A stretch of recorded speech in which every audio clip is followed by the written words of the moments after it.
Allez, salut les gars, voilà, c'est toujours moi de Sam Hospital et là, vous êtes là sur la chaîne de Monsieur le Russe 225. Voilà, donc comme vous savez déjà et vous connaissez déjà la procédure, essayez de liker la vidéo, voilà, essayez aussi de partager à ceux vraiment qui en ont besoin.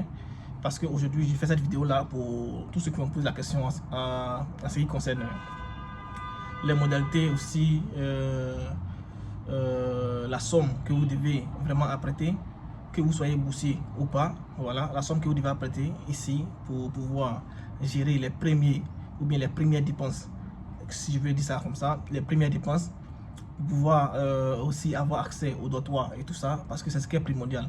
Ici, lorsque vous allez arriver dans une période où il fait hyper froid, voilà, je ne dirais pas hyper, mais il y a d'autres qui vont arriver, c'est qu'il y a d'autres qui seront en retard, qui vont arriver à l'instant où c'est octobre, novembre, décembre et ici l'hiver va déjà commencer.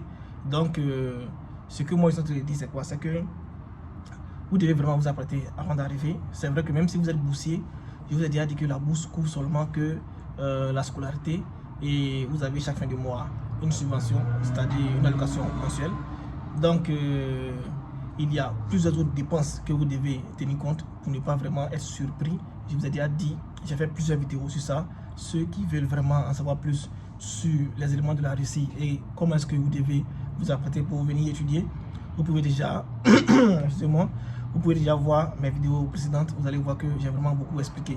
Voilà, donc aujourd'hui il y a de nouveaux étudiants qui doivent venir et il y a plusieurs messages, il y a plusieurs étudiants qui m'envoient des messages et même des parents qui m'envoient des messages pour pouvoir savoir un peu comment ça va se passer lorsque les étudiants vont arriver ici, parce que il se trouve que la bourse n'est pas vraiment totale à 100%.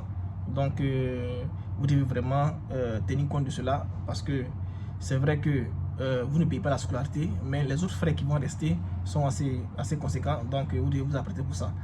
Alors donc aujourd'hui je donne juste des informations en ce qui concerne ces frais là, et comme ça on va essayer de faire le calcul ensemble. Comme ça vous allez savoir combien est-ce que vous devez avoir sur vous lorsque vous devez arriver ici en Russie. Voilà, donc on va énumérer quelques points. D'abord, le premier élément qui va s'installer, c'est quoi? C'est lorsque vous allez arriver, vous allez devoir chercher à vous installer. Vous comprenez? Lorsque vous allez arriver, vous allez chercher à vous installer. Et je prends plusieurs types d'universités. Il y a des universités qui vont vous trouver un endroit où vous allez rester en attendant de finir les tests. Parce que si vous ne finissez pas les tests de santé, les tests médicaux et tout ça, vous n'avez pas droit d'abord à une chambre à l'université. Vous comprenez? Voilà, donc ça c'est assez primordial, c'est assez important. Il y a des universités, heureusement, il y a des universités qui vont vous donner un endroit où vous allez être. Mais il y a d'autres universités où vous ne pouvez pas avoir cet endroit-là. Vous allez devoir rester à l'hôtel pour finir. Vous allez rester à l'hôtel pour finir votre test médicaux, c'est-à-dire le VIH-Sida, tout ce que vous allez faire là-bas, VIH-Sida, hépatite, tuberculose, vous allez faire d'abord ça. Et lorsque le test est négatif, je vais dire ça comme ça, voilà, c'est en ce moment-là que l'université prend ce dossier-là et on vous envoie pour un dortoir pour que vous puissiez y rester en attendant de faire les autres procédures. Vous comprenez? Voilà, lorsque vous quittez là-bas, par exemple, comme ça, lorsque vous avez une bourse, lorsque vous venez directement ici, on ne vous met pas directement dans l'université ou bien on ne vous met pas au dortoir et vous compensez les coûts. Non, c'est pas comme ça. Il y a une procédure. Et la procédure, c'est quoi? C'est qu'arrivé ici, vous allez d'abord faire les tests médicaux. Lorsque vous finissez de faire les tests médicaux, vous allez maintenant avoir droit à une chambre. Et lorsque vous êtes dans la chambre maintenant, vous allez commencer à faire les autres documents qui restent, c'est-à-dire l'assurance médicale, aussi prolonger votre visa, parce que le visa que vous avez là-bas, lorsque vous allez recevoir à l'ambassade, c'est un visa qui fait juste 3 mois, 90 jours. Donc lorsque vous allez arriver, l'université qui va vous recevoir doit prolonger ce visa-là en 1 an, c'est-à-dire jusqu'en août, jusqu'au 31 août. Et chaque année, ils vont prolonger votre visa chaque année. Vous comprenez? Voilà, donc on va essayer de faire ça comme ça. Et puis on va essayer de numérer un peu pour que vous puissiez au moins vous apprêter.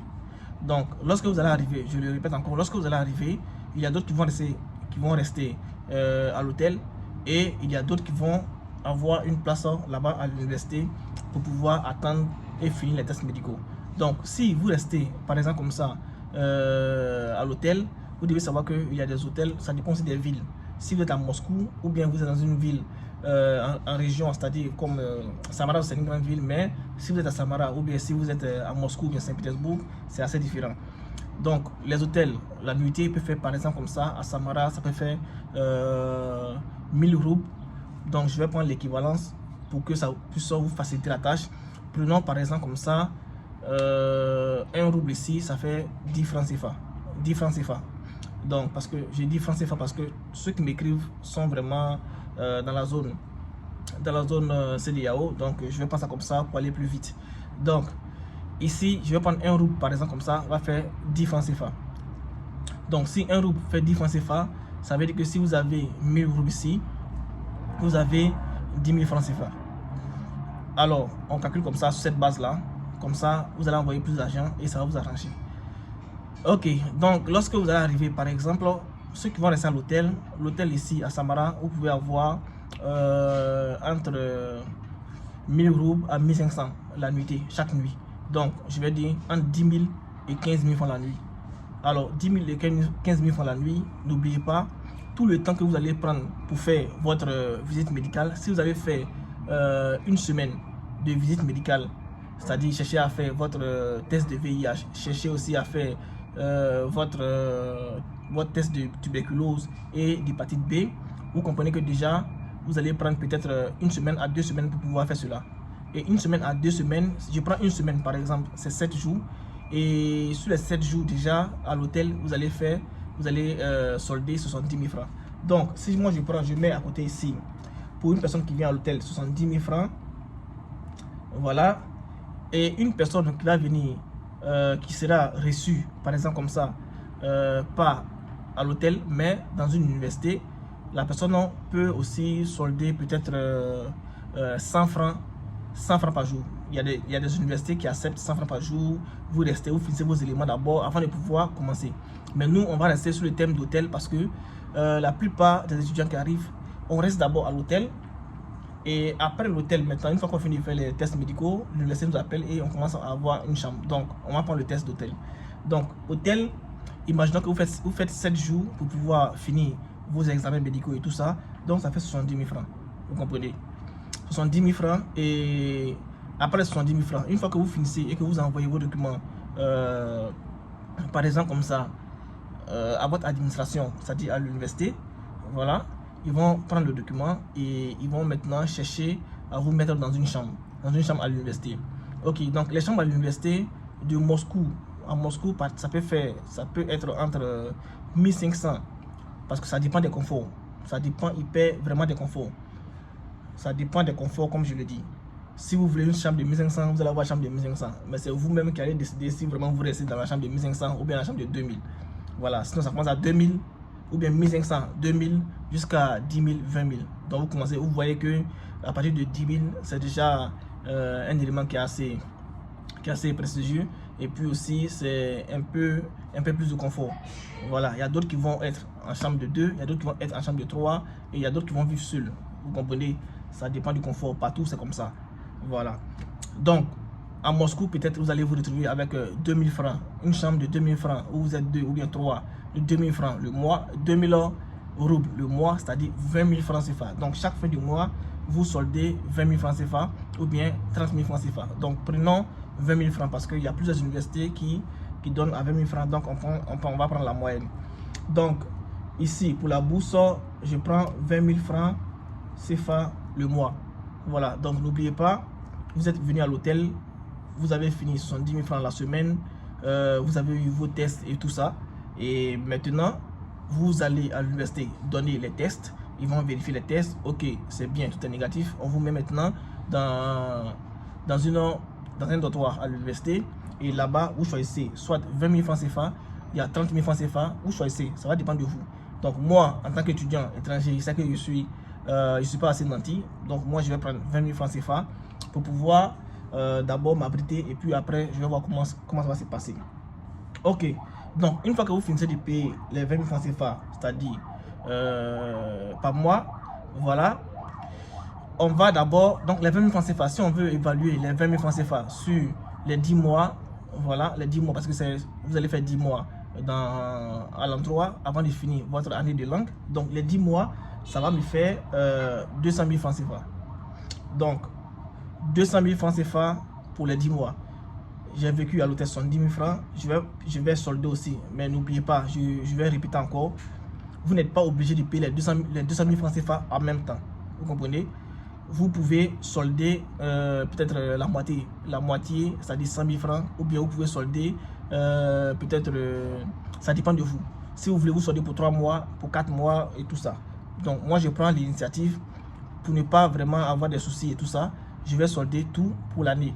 Donc pour l'année, si je solde tout, 20 000 francs CFA pour les 10 mois, ça va me faire 200 000 francs. Voilà, je crois que c'est ça. Donc 20 000 francs pour les 10 mois, ça va me faire 200 000 francs pour l'année. Ok, maintenant on revient sur le terme d'assurance maladie. L'assurance maladie, vraiment je vous conseille, et même il y a plusieurs universités où c'est obligatoire. En tant qu'étudiant étranger, prenez vraiment l'assurance maladie, ça va hyper vous arranger. Quelle que soit la maladie que vous avez, vous ne payez rien, vous ne soldez rien. Vous comprenez? Si vous avez des maux de dents, si vous avez mal à la tête, vous appelez seulement, on vous dit où est-ce que vous devez vous rendre. Vous allez vous rendre là-bas et vous allez avoir les soins dont vous avez besoin. Donc, l'assurance maladie, je peux prendre l'intervalle entre 50 000 francs à 100 000 francs. Si c'est à Moscou, vous voyez, Saint-Pétersbourg, c'est pourquoi il dit toujours, si vous venez de vos propres moyens, ne venez pas directement à Moscou ou Saint-Pétersbourg.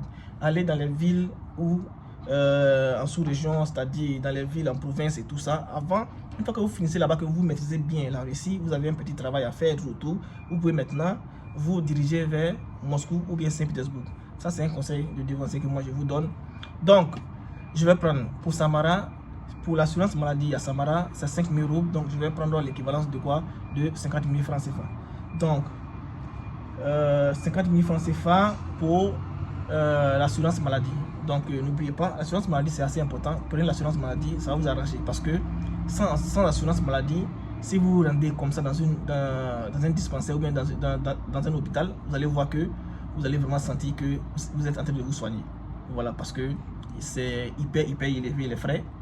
Donc, si on doit vous enlever une dent, peut-être à 5 000 roubles ou bien à 7 000 roubles, vous voyez que vous êtes déjà à 70 000 francs CFA. Vous voyez, alors que si vous soldez l'assurance maladie, quelque chose que vous allez faire, en ce qui concerne la dent, tout, les yeux, tout, c'est hyper gratuit. Voilà, donc je prends l'assurance maladie à 50 000 francs. Et lorsque j'ai fini, ils vont maintenant prendre mon passeport pour pouvoir prolonger le visa qui était de 3 mois en 1 an. Donc, le visa de 3 mois en 1 an, je vais rappeler aussi, lorsque vous prenez votre visa là-bas de 3 mois, vous devez vraiment arriver ici en Russie 45 jours avant l'expiration du visa. Sinon, après, ça sera hyper compliqué. Ça sera des amendes. Parce que moins de 45 jours pour pouvoir prolonger votre visa, c'est pas vraiment possible. Voilà, et si c'est possible, ils vont vous demander aussi d'ajouter de l'argent. Ils vont vous amender pour des frais que vous ne pouvez pas vraiment assez payer. Donc, les gars, ce que moi je vous dis, une fois que vous prenez votre visa, si vous pouvez faire 10 jours, 15 jours, vous faites 10 jours, 15 jours chez vous et dans votre pays et vous venez directement pour venir étudier. Pour que les gars puissent récupérer votre visa et essayer de prolonger. Ok, donc, je prends le prolongement du visa. C'était 1600 sur l'étendue du territoire. Maintenant, c'est devenu 1920.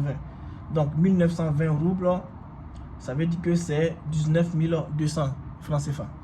19 200 francs CFA. Ok, donc 19 200 francs CFA. Si moi je prends, après ça, on aura maintenant les documents à imprimer. Vous avez des documents à faire, tous les petits tirages et tout ça. Vous devez préparer au moins 50 000 francs parce que vous allez vraiment faire des tirages. Donc, pour des tirages, je prends aussi, j'écris là 50 000 francs CFA aussi. Voilà. Donc, une fois que c'est bon, on a déjà fini avec le dortoir. On a déjà fini avec l'assurance maladie, on a déjà fini avec les documents imprimés. Il y a la commission médicale. La commission médicale, c'est pas à chaque instant que vous allez avoir une commission médicale dans votre université. Mais si l'université vous demande vraiment de faire une commission médicale, c'est-à-dire ils vont vous examiner encore, ils vont essayer de vous donner des conseils à chaque instant sur le thème de virus, sur le thème d'hépatite, tout ça. Voilà, cette commission-là va prendre 13 500 roubles. Mais ça, je le répète encore, ce n'est pas dans toutes les universités que vous avez ça. Mais si on vous impose, préparez-vous en conséquence. 13 500 roubles, ça fait 135 000. Donc, 135 35 000 francs CFA. Voilà, et après ça maintenant, vous avez tous les documents, vous avez tout, vous êtes certain, avec ça, vous êtes certain que vous êtes au bon endroit, vous êtes certain que vous allez avoir votre tranquillité sans problème. Donc, je vais faire le calcul. D'abord, on a 70 000 francs CFA, plus 70 000 francs CFA, plus, je vais mettre ici, 70 000 francs, plus les 200 000. Je rappelle encore, les 200 000 pour le dortoir, vous n'êtes pas obligé de tout solder. Maintenant, si vous l'avez sur vous, soldez et voilà, vous êtes libre jusqu'à 10 mois ou bien même 1 an. Voilà, parce que chaque fin de mois, vous allez solder, chaque fin de mois, vous allez payer. Et essayez aussi de vous concentrer sur des frais de 2 000 pour le dortoir. Si vous voulez aussi, vous pouvez prendre 5 000 roubles ou bien 10 000 roubles. Ça va dépendre de vous. Ok, donc moi, je mets 200 000 parce que j'ai pris pour 2 000 roubles le mois. Et après ça, je mets 50 000 francs. 50 000 francs pour l'assurance maladie. Voilà, 50 000 francs pour l'assurance maladie. Après ça aussi, je mets le 19 200 du prolongement de votre visa. Ils vont prolonger, donc 19 200. Après ça aussi, je mets les 50 000 de quoi? Des documents que je vais tirer ici. Parce qu'on va tirer assez de documents. Et après ça, je mets aussi les 135 000 du conseil médical. Donc 135 000 du conseil médical parce que c'est 13 500. Donc quand vous allez arriver ici, voilà, ils vont vous dire. Et n'oubliez pas aussi, lorsque vous allez arriver, il y a un document que vous devez savoir. Lorsque vous allez arriver, ils vont comme ça envoyer vos documents à Moscou, c'est-à-dire les diplômes et tout ça. Mais ça sera après. Ça, c'est pas dans les médias, ça sera après. Et ils vont vous dire ça aussi. Ils vont essayer de faire votre équivalence, c'est-à-dire l'équivalence de vos documents. Les documents, l'enseignement que vous avez en enseignement russe. Donc, ils vont faire l'équivalence et garder eux-mêmes. Donc, ça aussi, c'est un peu d'argent. Je crois que c'est 7 500 roubles. Il y a d'autres pas aussi, c'est un peu moins cher. En tout cas, c'est l'université qui fait le service. Donc, même si c'est 5 000 roubles, ils vont vous dire 7 500 pour les histoires de transport et tout ça. Bon, ça, c'est le business. Donc, moi, je suis pas dans ça. Donc, ce que ils ont dit, ils ont dit que ça, c'est après. Donc, si on fait le calcul, vous devez avoir sur vous, avant d'arriver ici, si vous faites le même calcul que moi, 524 200. Voilà, donc, en tant que boursier, si vous devez arriver ici, ça, je parle aux parents aussi, qui m'ont écrit des messages. Je parle aussi aux étudiants qui m'ont écrit des messages. Si vous devez arriver ici en Russie, vous devez avoir vous-même minimum 600 000 francs sur vous. Voilà, parce que 600 000 francs, vous allez arriver. Peut-être si vous êtes à Moscou, ok, vous allez arriver à Moscou, peut-être que vous allez emprunter 10 000 francs pour aller dans votre université, c'est tranquille. Donc, si vous n'êtes pas à Moscou et que vous êtes à Samara, vous allez arriver à Moscou, vous allez emprunter aussi 50 000 francs CFA, le train ou bien un vol pour descendre sur votre ville. Vous comprenez? Donc, il y a vraiment un maximum de frais que vous devez avoir sur vous. Donc, je totalise cela à 600 000 francs sur vous. Même si vous êtes boursier, vous devez l'avoir sur vous. Parce que lorsque vous allez arriver, vous allez solder des éléments. Vous voyez? Voilà, donc pour les parents qui m'ont écrit, c'est un peu le message que je voulais vous donner. Et si vous avez des préoccupations, n'oubliez pas, pour ceux qui ont été retenus, si vous appelez par exemple comme ça votre université et que l'université ne vous répond pas d'abord et que vous êtes stressé, vous avez des craintes et tout ça, nous aussi on est là, on suit les dossiers, vous nous envoyez votre dossier, nous-mêmes on appelle l'université, on reste le lien entre vous et votre université, on vient vous accueillir à l'université, on vient vous accueillir à l'aéroport avec notre groupe et on vous envoie dans votre université. On peut même vous aider à faire vos services de services médicaux, tout, de tests médicaux et tout ça. Donc on vous aide à faire tout ça et on vous envoie dans votre université, vous y restez et voilà, c'est cool. Vous comprenez? Donc ceux qui sont vraiment intéressés, n'oubliez pas, c'est mon numéro qui est là, vous regardez en description ou bien dans les commentaires, vous allez voir mon numéro, vous allez m'écrire et puis on va essayer d'en parler inbox. Voilà, donc les gars, c'était mon hospital, n'oubliez pas, c'est assez important. C'est pas parce que vous êtes boursier que vous n'allez pas vraiment vous apprêter pour venir. La bourse, je répète encore, prend en charge la scolarité et il y a une allocation mensuelle. Donc l'allocation mensuelle, vous pouvez peut-être toucher, ça va dépendre de l'université. Vous allez peut-être toucher, je vais dire entre 20 000 ou bien 25 000 jusqu'à 100 000. Mais ça va dépendre des critères et tout. Il y a beaucoup de choses qui vont rentrer en compte. Bon, aujourd'hui, je suis là juste pour vous dire comment est-ce que les frais que vous devez avoir sur vous avant d'arriver ici. Voilà. Maintenant, ceux qui sont intéressés pour savoir combien est-ce qu'il va avoir, comment ça va se passer pour les boursiers et tout ça, c'est à vous de voir. Vous pouvez aussi voir mes vidéos. J'ai déjà fait une vidéo sur ça, de comment et combien est-ce qu'un étudiant, un boursier reçoit ici en Russie. Donc les gars, c'était moi, Samuel Spita, et surtout, prenez soin de vous les gars. A plus.